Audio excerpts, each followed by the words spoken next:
사람은 누구나 행복하기를 원합니다. 그러나 모두가 행복한 것은 아닙니다. 왜냐하면 행복은 소유물이 아니기 때문입니다. 만약에 행복이 소유물이라면 집이나 사무실 또는 내 몸에 귀중히 여기고 품고 다닐 것입니다. 그래서 언제든지 꺼내서 만진다든지 어떤 행동을 취할 것입니다. 그러나 행복은 소유물이 아니기에 남에게 보여줄 수도 없고 측량할 수도 없으며 자랑할 수도 없습니다. 다만 내가 행복하다, 행복하지 않다는 것을 우리의 삶에서 여러 다양한 루트를 통하여 느낄 뿐이지요. 사랑하는 성도 여러분, 여러분은 행복하십니까? 이 질문에 예, 아니요 대답하신 분도 있겠지만 내가 행복한가?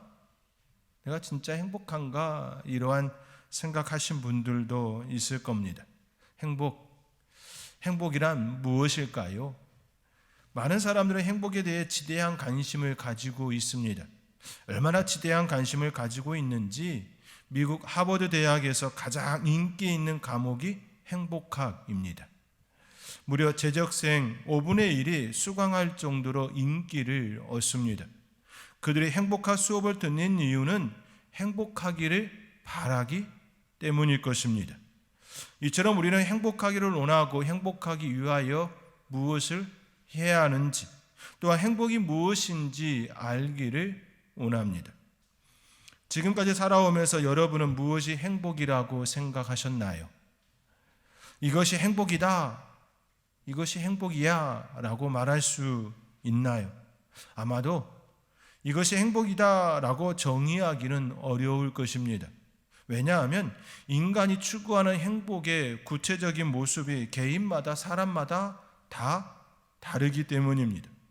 어떤 사람은 가수나 연예인이 되어 TV나 무대를 통하여 청중들에게 자신의 재능을 표현하고 인기를 얻는 것이 행복이다 느끼는 이도 있을 겁니다. 그와는 반대로 어떤 사람은 사람들 앞에서 절대로 자신의 모습을 드러내지 아니하고 혼자 조용히 시간을 보내는 것을 행복이다 느끼는 분들도 있기 때문입니다. 그렇게 이것이 행복이야 라고 말하기는 어려울 것입니다. 하지만 다양한 행복의 양상에서 본질을 추출할 수는 있습니다. 다시 말해 행복의 모습은 각각 다 다르지만 공통적인 본질을 가려내는 것은 가능하다라는 말입니다. 간노 히토시는 인간의 본질적인 행복은 결국 두 가지 모멘트로 접근할 수 있다라고 이야기합니다. 하나는 자아 실현입니다. 자신이 하고 싶은 일을 성취하며 얻는 기쁨입니다.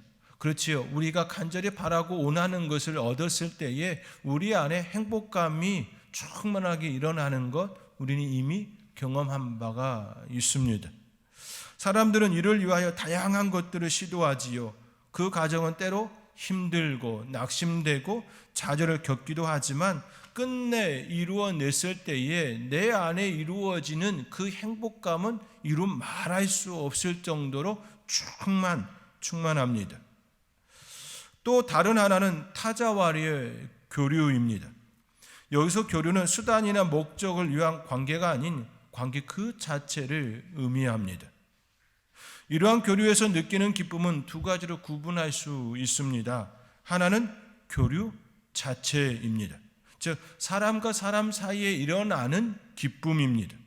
무엇을 해서가 아니라 함께 이야기를 나누고 같은 공간에 있는 것만으로도 행복하다.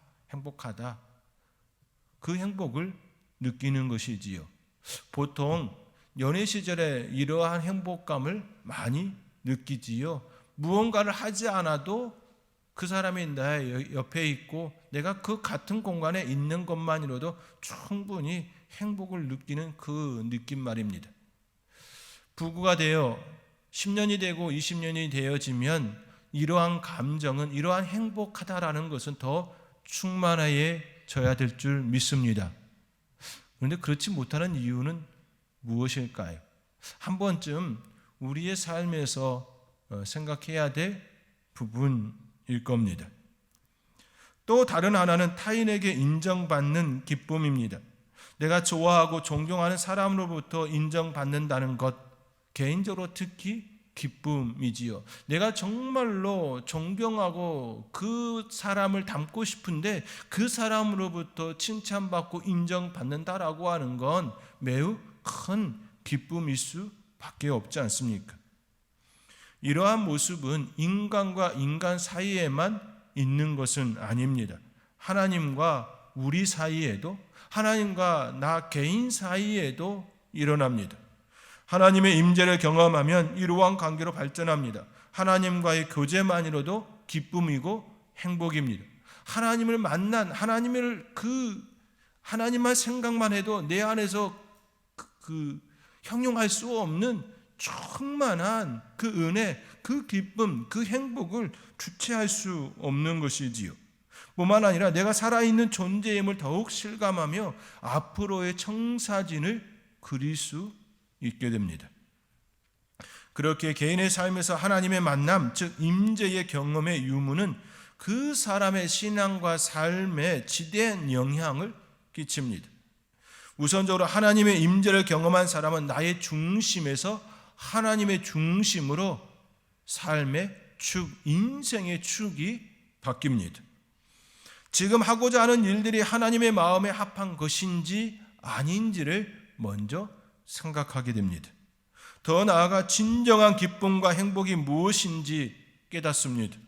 세상이 주는 기쁨과 행복은 영원하지 않습니다.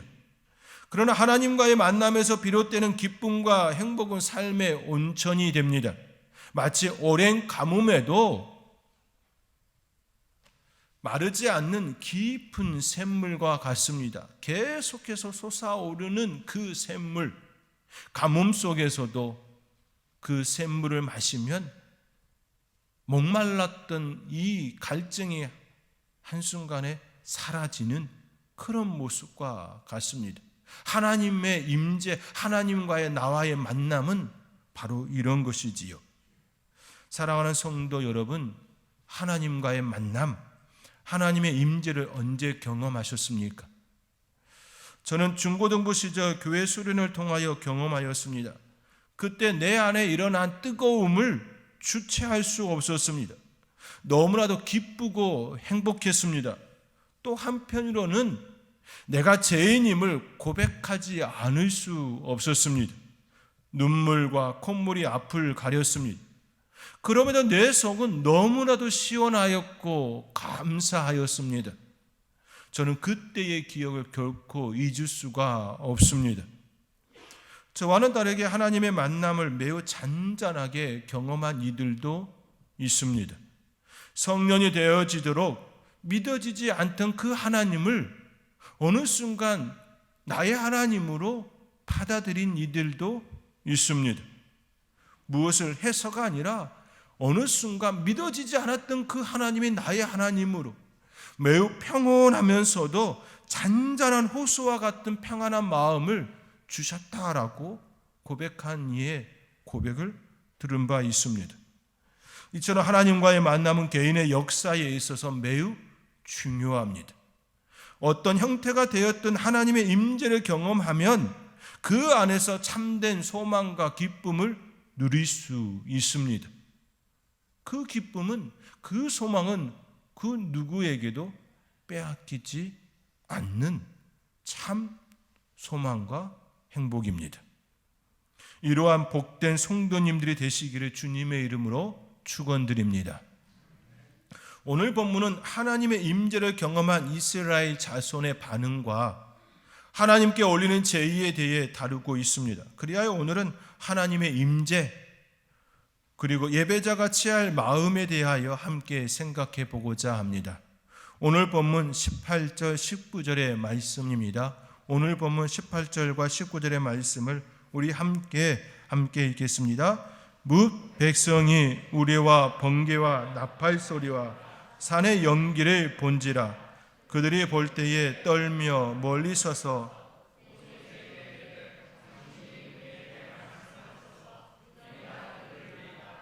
하나님이 우리에게 말씀하시지 말게 하소서. 우리가 죽을까 하나이다. 십계명을 받은 이스라엘 자손들은 출애굽 1세대입니다. 이들은 이집트에 있을 때에 하나님의 놀라운 기적을 경험했습니다. 그렇다고 모든 이들이 10가지 기적을 모두 경험한 건 아니었습니다. 왜냐하면 이집트 땅에서는 재앙이 일어났지만 고센 땅에는 재앙이 일어나지 않은 것도 있었기 때문입니다. 또한 그들의 경험은 모세를 통하여 다가온 기적들이었습니다. 출애굽 이후 일정에서도 마찬가지였습니다. 하나님의 임재를 직접 경험한 건 아니었습니다. 홍해가 갈라질 때에도 하나님께서는 모세를 통하여 역사하셨습니다. 모세가 홍해를 향해 손을 내밀었을 때 하나님께서는 동풍으로 바다를 가르셨습니다. 이스라엘 자손들은 모세를 보았을 뿐 하나님의 임재를 경험한 건 아니었습니다. 물론 하나님께서 동풍으로 바다를 가르시는 그 현장은 보았지만 하나님의 임재를 경험한 건 아니었습니다. 반석에서 물이 난 사건도 마찬가지입니다. 모세가 반석을 지팡이로 쳤을 때에 반석에서 물이 솟았습니다. 그 물로 그들의 목마름을 해결하였습니다. 그때도 모세를 통한 하나님의 기적, 하나님의 역사, 하나님의 일하심을 보았을 뿐이었습니다. 그러나 이번 사건은 다릅니다. 하나님께서 이스라엘 자손들을 위하여 18절의 말씀처럼 그들에게 보이셨습니다. 그들에게 나타내 보이셨습니다. 이에 그들은 두려움을 느꼈습니다. 지금까지 모세를 통해 경험하는 그 차원과는 너무나도 다운 모습이었습니다. 하나님의 임재를 친히 그들이 경험하였습니다. 그들은 두려움에 사로잡혔습니다. 그리고 모세에게 간청합니다. 하나님께서 그들에게 말씀하지 않으시도록 해달라고 간청합니다. 그 이유는 죽을까 두려웠기 때문입니다. 이스라엘 자손들은 하나님을 두려운 대상으로 여겼습니다. 그 이유는 하나님을 제대로 알지 못했기 때문입니다.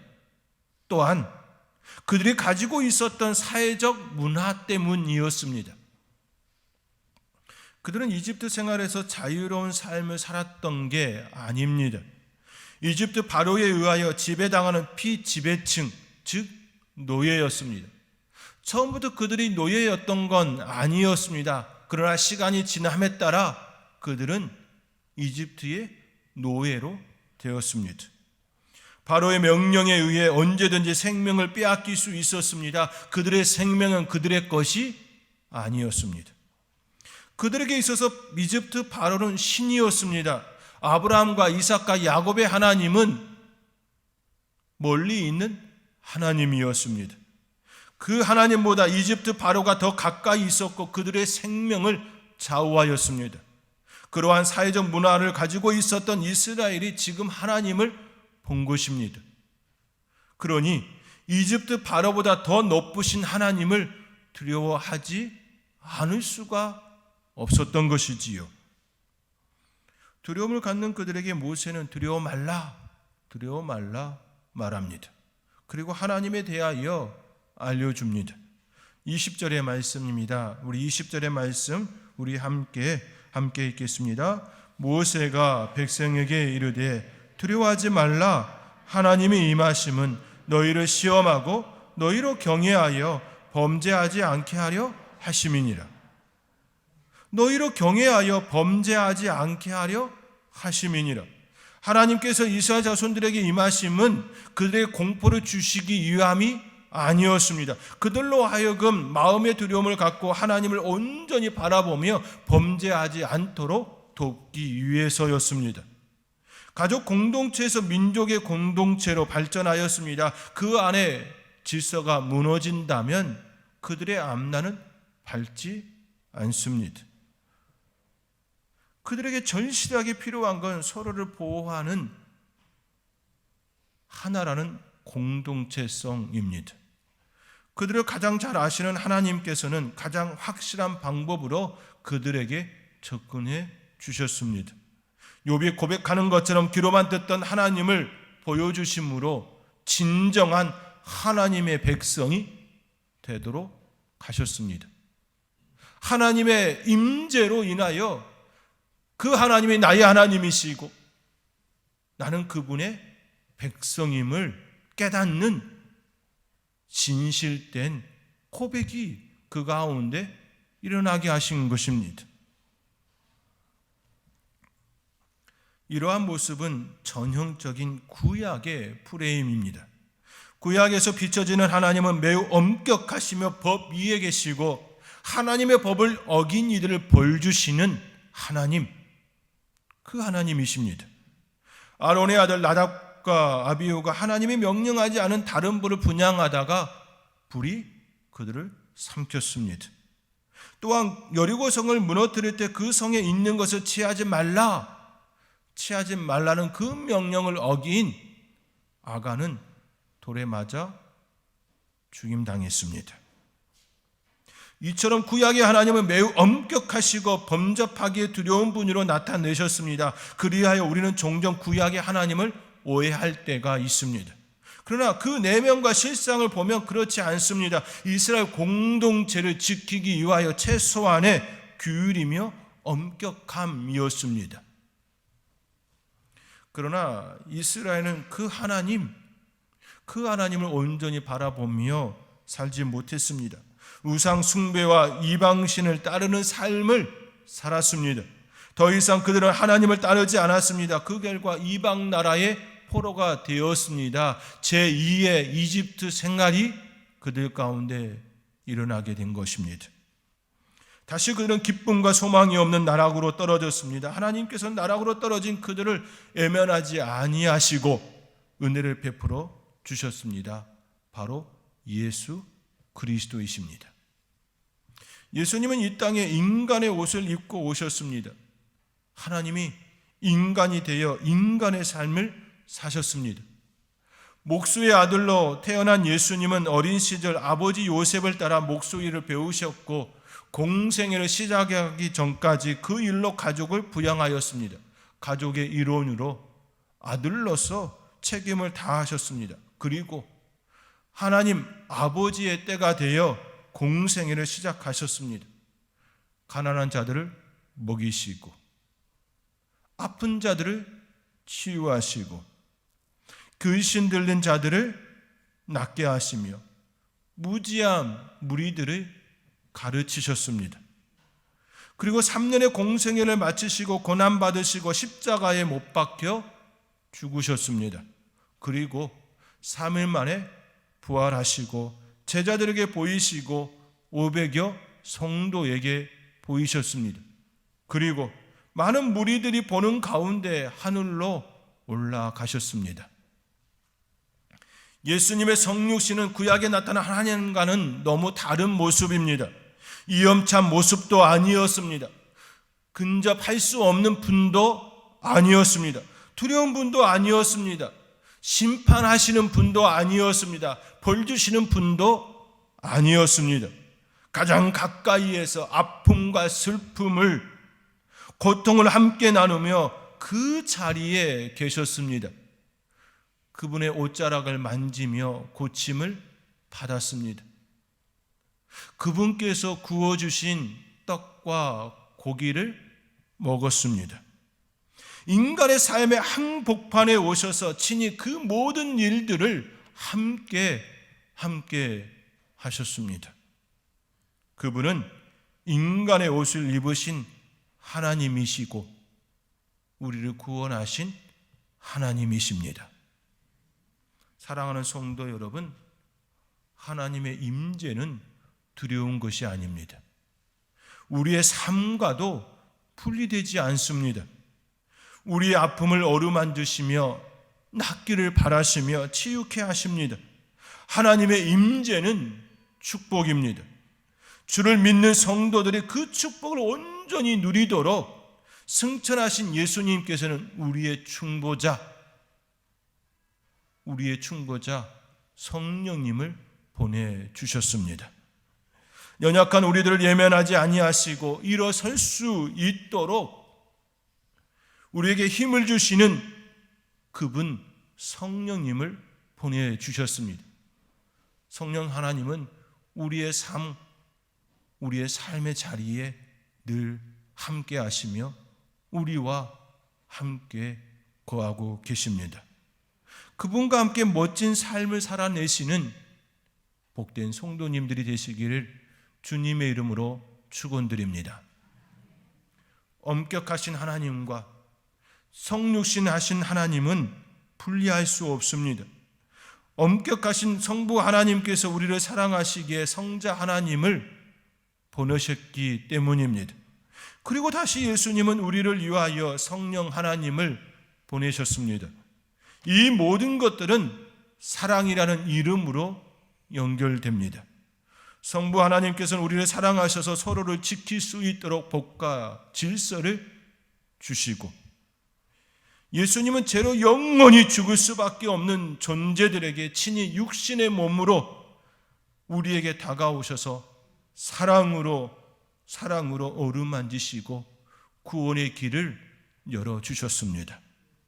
그리고 성령님은 험한 세상에서 우리들이 끝까지 승리하도록 중보하시며 우리와 함께 동행하여 주십니다. 그렇게 구약의 하나님이나 신약의 하나님은 분리할 수 없습니다. 오직 사랑이십니다. 그 사랑, 우리는 그 사랑 앞에 나아가야 합니다. 예수님은 지금도 우리를 향하여 우리의 문을 두드리고 계십니다. 함께, 성령님과 함께 그 삶을 살자고, 주님과 동행하는 아름다운 그 삶을 살자고 우리에게 계속하여 노크하고 계십니다. 그 사랑 앞에 우리는 나아가야 합니다. 나아갈 수 있는 복된 성도님들이 되시기를 주님의 이름으로 축원드립니다. 그때 우리는 다음과 같은 마음을 품어야 합니다. 첫째로 순수한 마음입니다. 오늘 본문 24절입니다. 24절의 말씀 우리 함께 읽겠습니다. 내게 토단을 쌓고 그 위에 내 양과 소로 내 번제와 화목제를 드리라. 내가 내 이름을 기념하게 하는 모든 곳에서 내게 임하여 복을 주리라. 내가 내 이름을 기념하게 하는 모든 곳에서 내게 임하여 복을 주리라. 토단은 흙으로 쌓은 제단을 일컫습니다. 흙은 어디에서나 쉽게 찾을 수 있는 재료입니다. 언제 어디서나 하나님께 제단을 쌓을 수 있는 재료인 것이지요. 우리의 삶은 이처럼 늘 예배자의 삶이어야 합니다.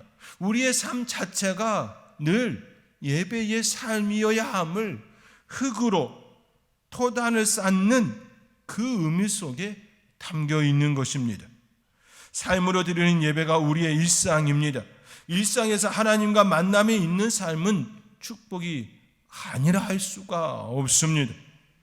그렇게 하나님께서 내 이름을 기념하게 하는 모든 곳에서 내게 복을 주리라.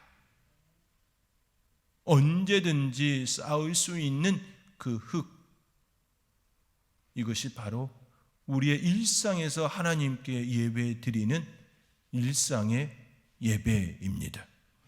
이 예배를 온전히 누리시는 복된 성도님들 되시기를 주님의 이름으로 권면드립니다. 또한 흙은 검소하고 모든 것을 받아냅니다. 냄새나는 걸음을 받아들이고 씨앗을 품고 새 생명을 창출합니다. 우리 인간도 흙으로 빚었습니다. 생명이 다하는 그날 우리의 육체는 흙으로 돌아갑니다. 생명의 순환이 일어나는 곳이 바로 흙입니다. 그 위에 제단을 쌓으라, 그 위에 제단을 쌓으라 말씀합니다. 사랑하는 성도 여러분, 가장 흔한 흙으로 제단을 쌓는 것처럼 언제 어디서나 드릴 수 있는 제단이 될 수 있는 것처럼 매일의 삶 속에서 하나님과 친밀한 만남을 이루시며 주님께서 주시는 축복을 누리시는 복된 성도님들이 되시기를 주님의 이름으로 축복합니다. 둘째로 있는 그대로 나아가는 마음입니다. 25절입니다. 우리 함께 25절의 말씀 읽겠습니다.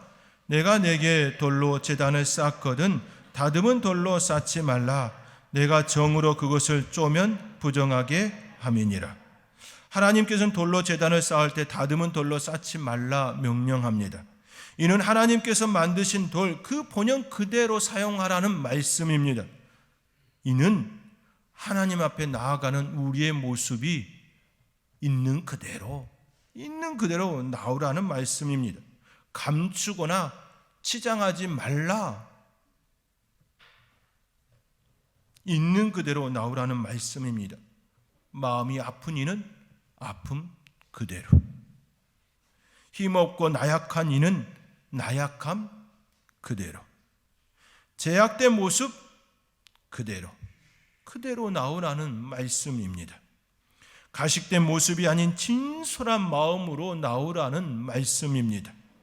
남에게 보이기 위해 제단 쌓는 것이 아닙니다. 하나님 앞에 나의 제된 모습, 아픈 모습, 상처받은 모습, 깨어진 모습, 얼룩진 모습, 더러워진 모습 그대로 나오라는 말씀입니다. 그리고 자복하는 것입니다. 아픔을 호소하는 것입니다. 싸매어 달라고, 고쳐달라고, 용서해 달라고 기도하고 간구하는 것입니다. 그러할 때에 우리 하나님께서는 두 팔 벌려, 그래, 사랑하는 내 아들아, 사랑하는 내 딸아, 내가 너를 품으마, 내가 너를 사랑한단다. 피 묻은 오른손으로, 피 묻은 양손으로 여러분을 감싸주시는 분이 바로 우리의 하나님이십니다. 그러나 현대 그리스도인들 중에는 예배를 드리기보다 마치 공연 관람하듯이 참석하는 이들이 있습니다. 자신을 드리기보다 자신을 뽐내는 이들이 있습니다. 하나님께 나가는 것이 아니라 자신을 보이기 위해 나오는 이들이 있습니다. 과연 하나님께서 이러한 예배를 기뻐 받으실까요? 그렇지 않을 겁니다. 우리 하나님은 자복하는 심령을 원하십니다. 상한 심령을 원하십니다. 있는 그대로를 원하십니다. 사랑하는 성도 여러분, 우리가 하나님께 무엇을 감출 수 있겠습니까? 우리를 위하여 모든 것을 내어준 주님께서 우리의 어떤 것도 받아주시지 못하시겠습니까? 날마다 우리를 위해 중보하시는 성령님께서 우리를 버리시겠습니까? 결코 그렇지 않습니다. 우리의 우는 마음을 아시며 우리의 함께 찬송하기를 원하시며 우리와 함께 나누기를 원하십니다. 그분 앞에 있는 그대로 나가며 그 은혜를 누리시는 저와 여러분이 될 수 있기를 주님의 이름으로 축복합니다. 마지막으로 정결하고 거룩한 마음입니다. 26절의 말씀입니다. 우리 26절의 말씀 우리 함께 읽겠습니다. 너는 층계로 내 제단에 오르지 말라. 하나님께서는 예배자에게 예절과 단정함을 요구합니다. 하나님께서는 이방 제사에서 시행되었던 일체의 성적 추태와 같은 행위들을 허용치 않으십니다. 가장 정결하고 거룩해야 할 제사가 인간의 추함이 드러나는 곳이 되어서는 안 되기 때문입니다. 그렇게 우리 하나님께서는 우리 인간의 추함을 보이지 않도록 계단에 오르지 말라. 이방 제사와 같은 성적 추태를 내 제단 앞에 보이지 말라 말씀하시는 것입니다. 가장 예절이 있고 청결한 모습으로 나오기를 바라시는 것입니다. 왜냐하면 우리의 하나님은 거룩하신 분이시기 때문입니다. 사랑하는 성도 여러분, 우리는 예배자이며 주님의 성전입니다. 주님의 보혈로 은혜를 입은 성도입니다. 그 은혜를 마음에 품으며 날마다 주의 임재를 경험하며 하루하루의 삶을 하나님과 동행하는 복된 성도님들이 되시기를 주님의 이름으로 축원드립니다. 기도하겠습니다. 사랑의 하나님, 우리를 예배자로 주님의 성전으로 주님의 보혈로 은혜를 입은 성도 되게 하여 주심에 감사드립니다. 그 은혜를 날마다 품으며 하나님께 예배하는 하나님의 사람 되기를 원합니다. 늘 우리를 붙들어 주시옵소서.